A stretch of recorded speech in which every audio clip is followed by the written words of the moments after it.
For these mung balls, you will need 2 spring onions, a small red onion, a small green pepper, a medium-sized cayenne pepper, a handful of basil, a handful of basil herbs, and a handful of mixed parsley, 3 garlic cloves, and 2 chilies.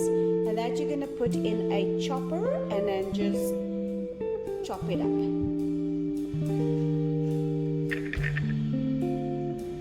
Okay, so I've packed some of the veggies in the blender, the chopper, so that I can chop them in 2 batches so that they all can chop nicely. But if I overpack them into the chopper, they become too mushy. So I still want a little bit of bite in them. This is what I meant when I said I don't want to over chop it. Now for the second batch. It's chopped up, and as you can see, it still has a bit of bite in it. Now on to the next step.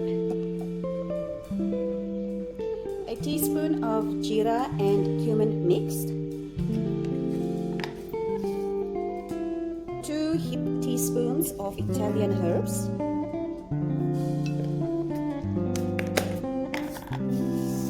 1 teaspoon of basil seeds,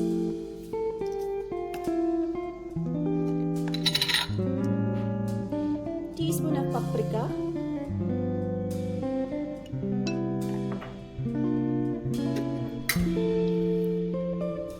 teaspoon of dried parsley,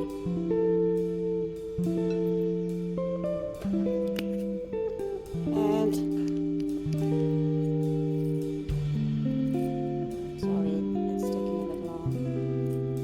a teaspoon of cumin seeds.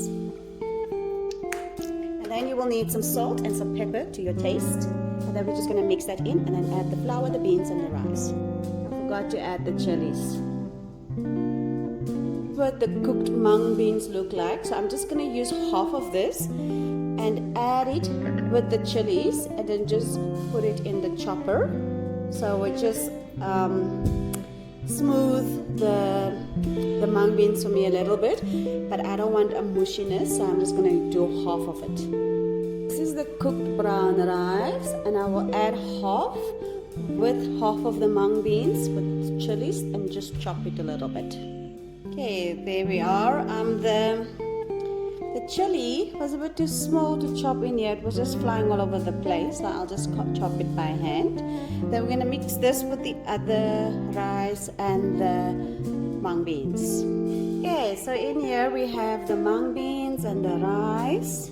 And I added a little salt. And now it's for all the spices. I'm going to add all the spices in there.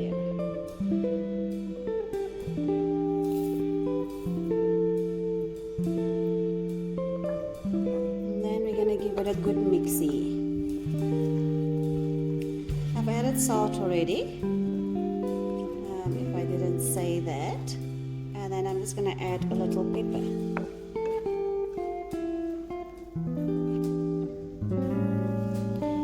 So this is the texture before we adding the flour. It's quite loose, so you will not be able to bake it. So this is 60 ml of, which is a 1/4 cup of glutinous rice flour. 80 ml of chickpea flour, or 1/3 of a cup.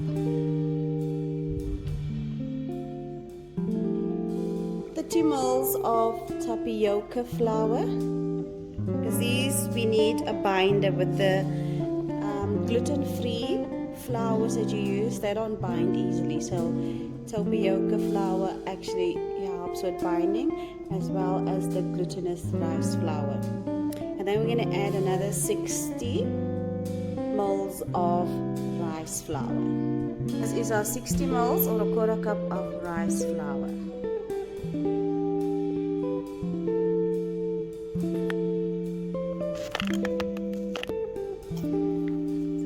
I'm just giving it the good mix.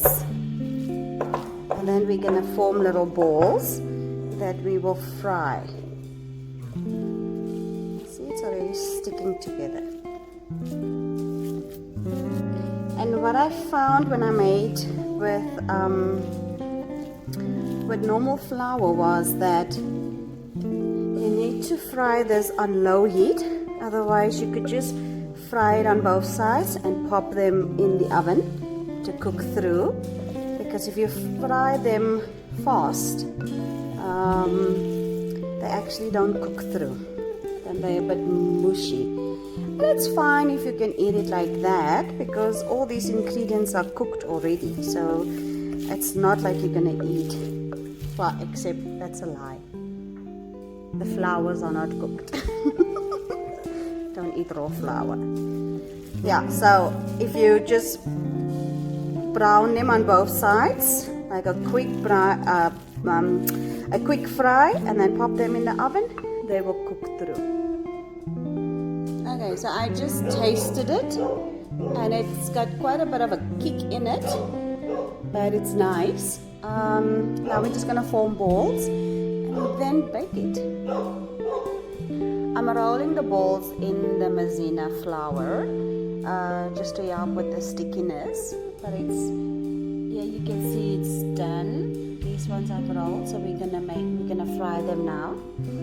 And yeah, we still have a little bit left. So I coated the pan with some oil, not too much, and I'm just warming the pan up a little bit, and I'm gonna lower the heat, and I'm gonna put the balls in. Okay, my pan is warm and I lowered it, and now I'm just going to add the balls. I see that the maizena is still making it stick. I guess it's the wet. If you mix wet with maizena, it becomes like sticky. So if you have a different flour to throw over, I'll try the rest. I'll try with rice flour.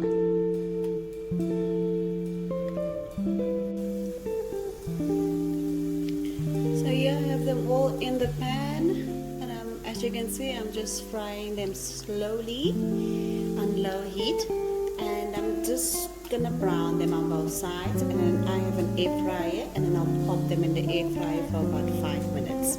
You can also just brown them on both sides and then pop them in the oven at 200 for 5 minutes. Switch the oven off and just let it stand for another 5 minutes. I'm just like pressing them like a little flat, so they're more like a nice shape, so then it's frying easy on both sides if I do that. But I only do this once it already has a hard skin on the one side, because then I know you won't press them. You will not press them apart, like they won't separate.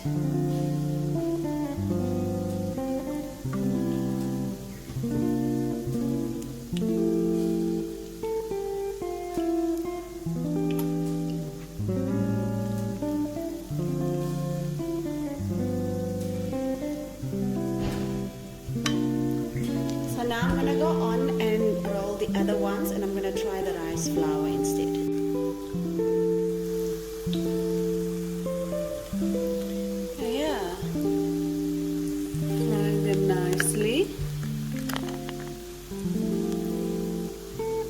I've just turned them, they're not breaking, which means they're working well.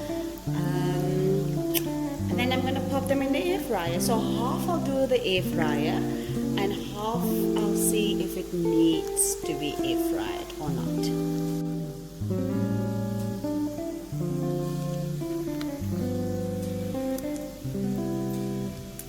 So I'm taking them out,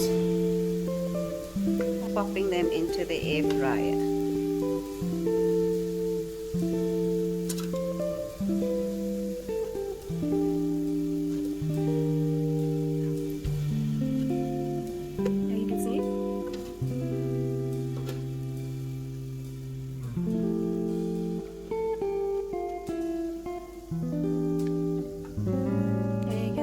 Just popping them into the air fryer. Okay, these ones I used rice flour, and it's a much better option. As you can see, it doesn't stick at all. It doesn't stick at all.